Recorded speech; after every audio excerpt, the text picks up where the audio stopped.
نعم بسم الله الرحمن الرحيم الحمد لله رب العالمين الحمد لله الذي أمرنا بالدعاء وعدنا بالإجابة وأشهد أن لا إله إلا الله وحده لا شريك له وأشهد أن سيدنا وحبيبنا مولانا محمد صلى الله عليه وسلم اللهم يا ربنا إنا نسألك حبك وحب من يحبك وحب أملا يقربنا إلى حبك السلام عليكم ورحمة الله وبركاته الحمد لله abantu baffe mwenna abali eyo abatulaba ku Labbaika Islamic Media twebaza era tubasaba bannaye mubirenga mwekumira ku lutimbe luno inshallah taala tutendeeza Allah ow'ekitiibwa oyo atuwadde obulamu asobozza okubeera ntukomawo ate era tejjukanye ku ddiini ye ey'ekitiibwa nga ffenna tuli basiimu nnyo kyeddiini Allah gyatusiimira eddiini y'obusiraamu era nga Allah era tuli basiimu nnyo okubeera nti atuwa akakisa okubeera ntujja tejjukanya biki byesobola okubeera ntugasibwa nabyo mu ddiini yaffe ey'obusiraamu. Alhamdulillah, omulundi ogwayita twatunuulira ku shuruutu adabu, ku mpisa omutuuze alina okubeera nti yeeyisaamu ng'asaba Allah ow'ekitiibwa nga bwe twagamba nti okusaba kwonna ibaada, okwegayirira Allah okubeera nti omuntu amanukula ibaada. Tulina okubeera nti nga ibaada nga yo tugikwata nga nabbi waffe Muhammad sallallahu alaihi wasallam yagikwata.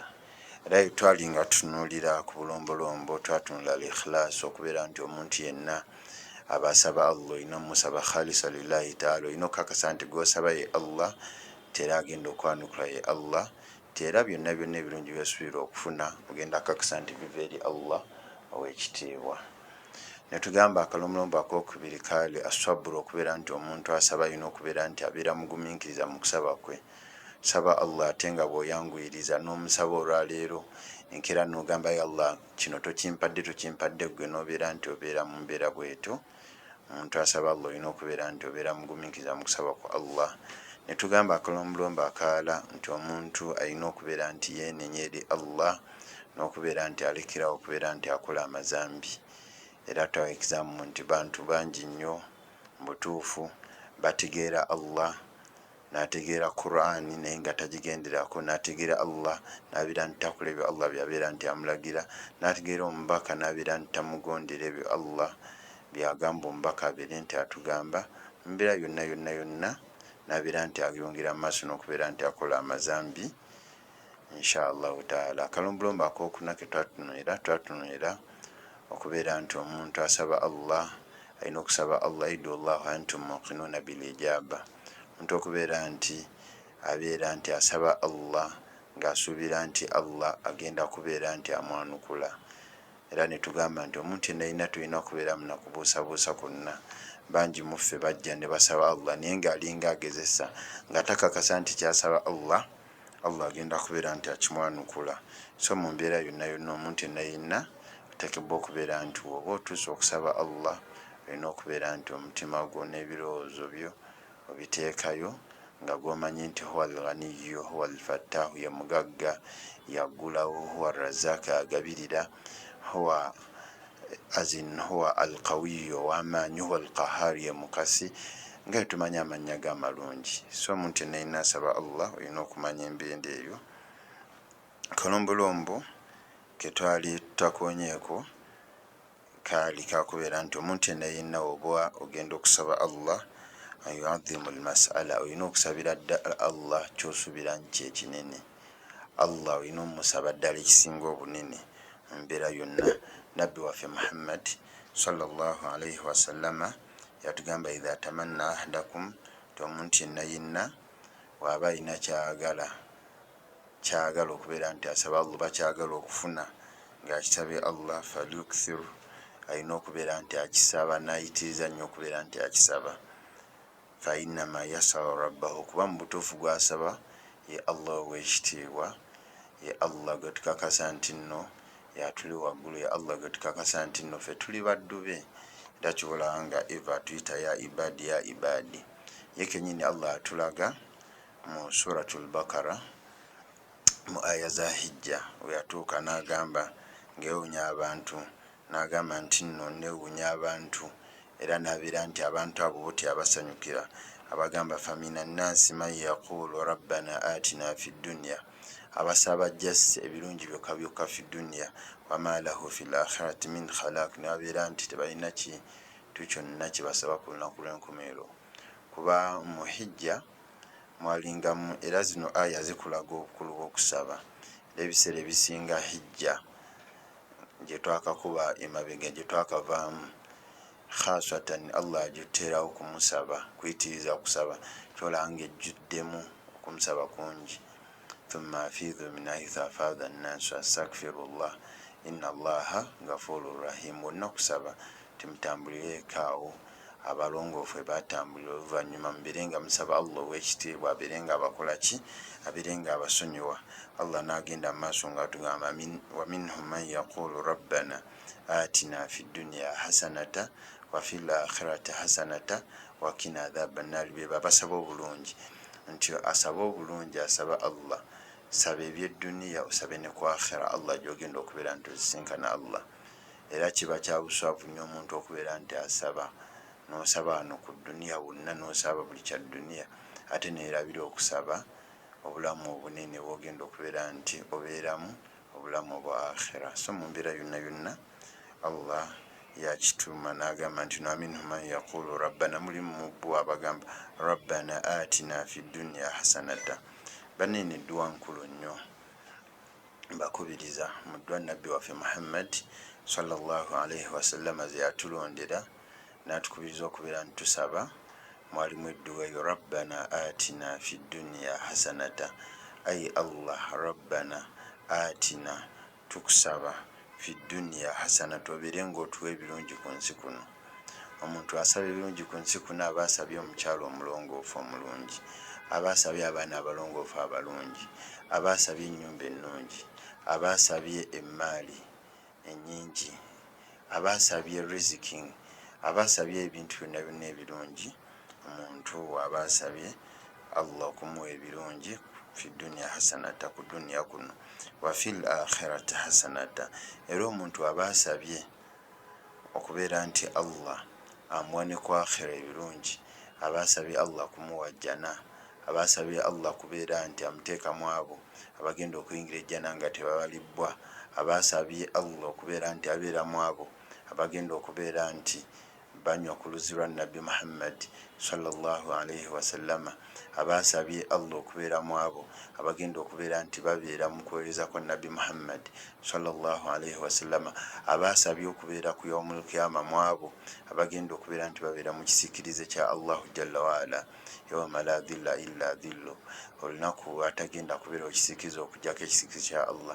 Aba asabye okubeera nti abeeramu abo abagenda okuba Allah byayogerako inna alladhina qalu rabbuna Allahu thumma istaqamu tatanazzalu alaihim almalaikatu alla takhafu wala tahzinu wabishiru biljannati allati kuntum tu'adun.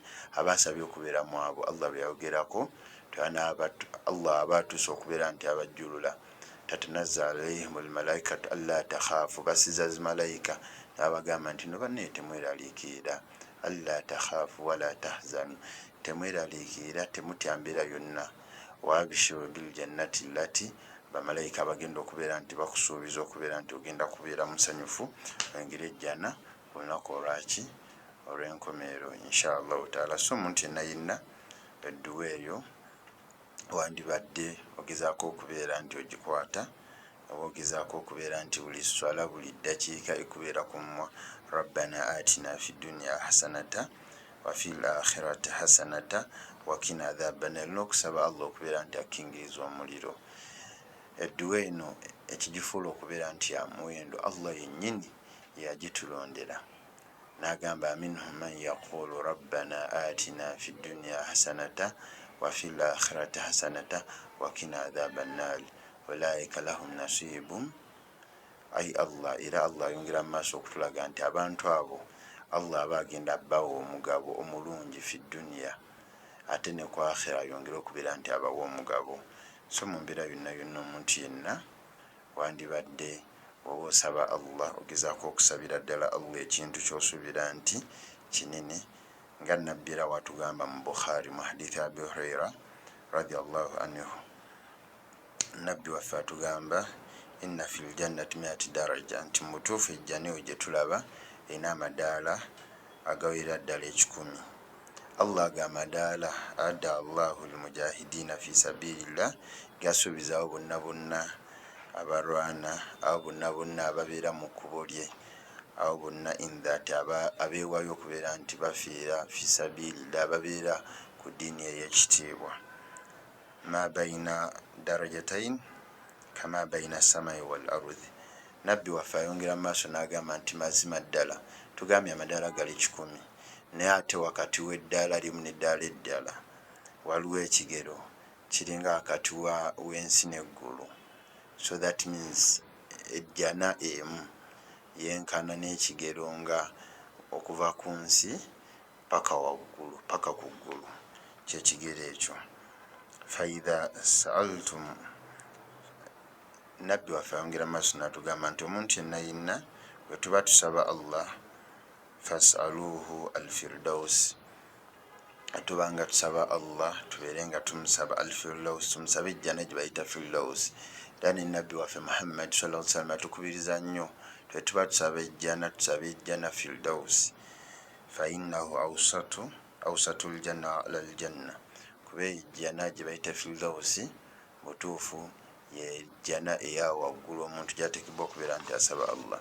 Mu mbeera yonna mbakubiriza obulombolombo obwo n'empisa z'edduwa kubeera nti tuba tusaba Allah musabire eddala ekirungi ky'owulira nti kirungi. Seera ebisinga omuntu abeera asaba Allah naye ye lwakuba ali mu mbeera tugeze takwata kakadde n'agamba Allah nsaba nkwate ku kakadde, Allah musabire eddala ne biliyoni, Allah musabire eddala triliyoni, Allah musabire eddala ekinene ky'osuubira nti kinene, kuba mu maaso ge tewali kinene.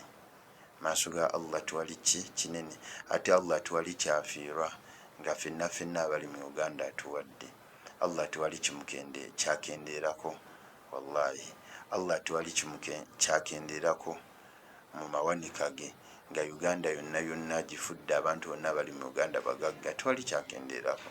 So mu mbeera yonna bannaaye mbakubiriza bwe tubanga tusaba Allah tumusabire eddala ekintu kye tuwulira nti kinene. Mu mbeera endala gye tulina okubeera nti tutambuliramu nga tusaba Allah era nga yebadde emphasis y'olwaleero al-awqat, ebiseera. Nabbi waffe Muhammad sallallahu alaihi wasallama yajja n'atunnyonnyola ebiseera bye tulina okubeera nti tuyitiriza okusabiramu. Ngeri twayogera ntugamba nti nno bannaayo okusaba kuno ibaada. Ngeri tulaba nti eswala nabbi yajja n'atubuulira ebiseera by'eswala. Zaka nabbi yajja n'atubuulira butawettola zaka n'ebiseera ki bye tulina otwera mu zaka. Nno ibaada olw'obukulu bwayo nabbi yajja al-awqat, ebiseera byatunnyonnyola bye tulina okubeera nti tuyitiriza okubeera nti tusabiramu Allah okubeera nti atwanukula. Mu kimu ku biseera yagamba inda nidai, ekiseera ekyokubeera nti bakoowodde okubeera nti ojja okubeera nti osaala.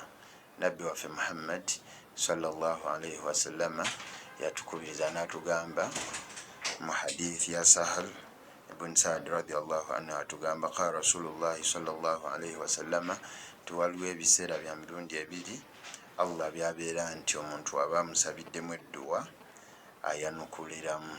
Era mu biseera ebyo yagamba addu'a inda nida, omuntu okubeera nti asaba Allah ng'omwaziinyi amaze okubeera nti ayaziina, omwaziinyi ayaziinye okuyimirizaawo esswala, akakaseera kaba kalungi omuntu okubeera nti akakozesa n'abeera nti asaba Allah, Allah ajja kubeera nti amwanukula.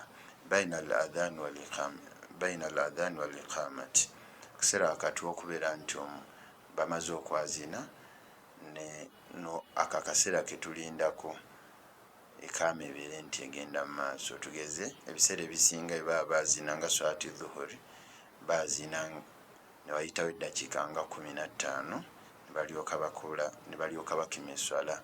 Ne subi yennyini baziina ne bayita oluusi eddakiika 2 oba 10 ne balyoka bakima eswala. Eswala zonna ezisinga. So baina al-adhan wal iqamat, wakati wa adhan ne ikama.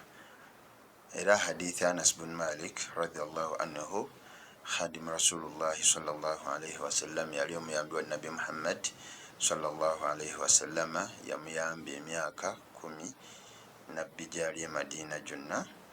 Atugamba nti nabbi yagamba dua timazima eddala edduwa okusaba kw'omuntu tekuddizibwayo, Allah akwanukulirawo baina al-adhan wal iqama, wakati w'okwaziina ne ikama nga tebannakima swala. Ebiseera ebisinga abantu tukeerewa okubeera nti tugenda mu mizikiti n'olindira ddala ne bakima n'otamanya nti oba ogenze nga bakaziina. Kaseera ako k'obeeraawo ng'osaba Allah akwanukulirawo edduwa.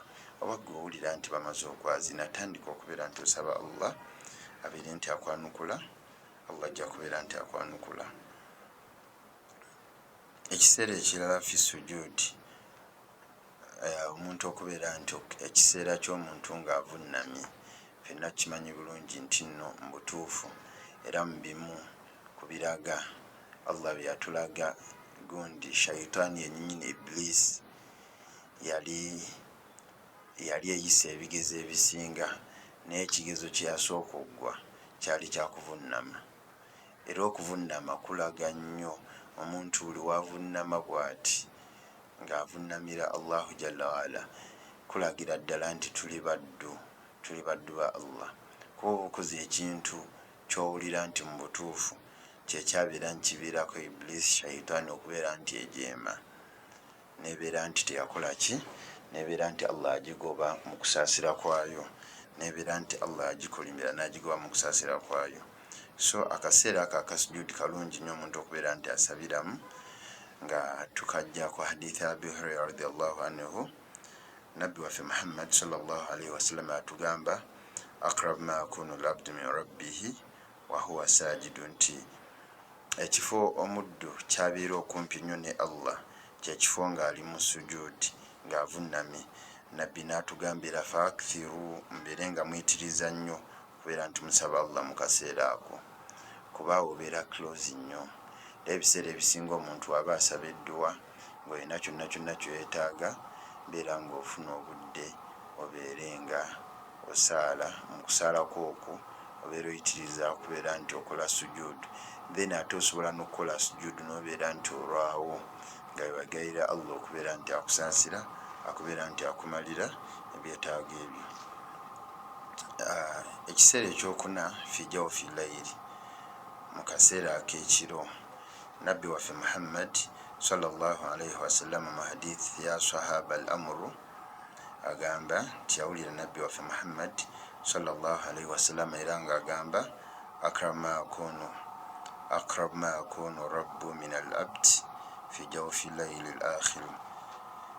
Nabbi waffe Muhammad yatugamba nti nno mutuufu akaseera Allah kabeera okumpi n'omuddu we kye kaseera ak'ekiro ddala, ng'ekiro kinaatera okubeera nkikola kikiggwako, obudde nga bunaatera okukya. Era n'atukubiriza nti omuntu yenna asobola okubeera nti akaseera akayitiriza nnyo okubeera nti ayogerako Allah, atendeeza Allah n'okubeera nti amusaba mu kaseera akakikole, kuba ako akaseera ak'ekiro Allah mu butuufu aba kumpi nnyo. Era mu kaseera era nabbi era kayongera okubeera nti atulaga nti Allah atwanukuliramu edduwa fi thuluthi al-akhir min al-layl, mu kaseera ng'ekiro kinaatera okubeera nkikola ki, kiggwako. Fi thuluthi al-akhir min al-layl, akaseera ako kayinza okugamba okuva ku ssaawa nga 9, 10, 11 paka ku ssaawa nga 12 nga subi enaatera okubeera nti etuuka. Hadithi ya Nabbi waffe Muhammad sallallahu alaihi wasallam era ng'eva ku Abi Hurairah agamba nzura rabbuna kulla layla ila samai dunya hina yabka thuluthu layli al-akhir fa aqul man yad'uni fastajibu lahu waman yas'alni faatihi waman yastaghfiruni faghfir lahu. Nabbi waffe Muhammad sallallahu alaihi wasallam atugamba nti mutuufu Allah akka mu kaseera ako ng'ekiro kinaatera okubeera nkikola ki kiggwaako ila samai dunia ku ggulu ery'oku nsi. hina abka thulutha llail nabeera nti agamba faaqul allah yenyini n'agamba nga agamba ani ansaba mbeere nga mwanukula huwa almujibu kyolanga tumusaba allahumma inni asaluka mujibati rahmatika nasaba ani oyo yenna asobola okubeera nti ansaba mwanukulirewo, ani asobola okubeera nti ayina ekyetaago kyonna kyagala muwe nkimuweerewo, abaagala obugagga, abaagala abaana, abaagala emaali, abaagala obulamu obulungi, abaagala okubeera nti allah abawonya, abaagala okubeera nti allah abawa kyonna kyonna kyoba oyagala okubeera nti osaba, ani asobola okubeera nti ansaba mbeere nga nkimuwa. Era ani ansaba okubeera nti abaagala okubeera nti allah abasonyiwa amazambi ge bakoze. kullu ibn adam khata'un, buli mwana adamu yenna mwonoonyi era asobola okubeera nti ayonoona.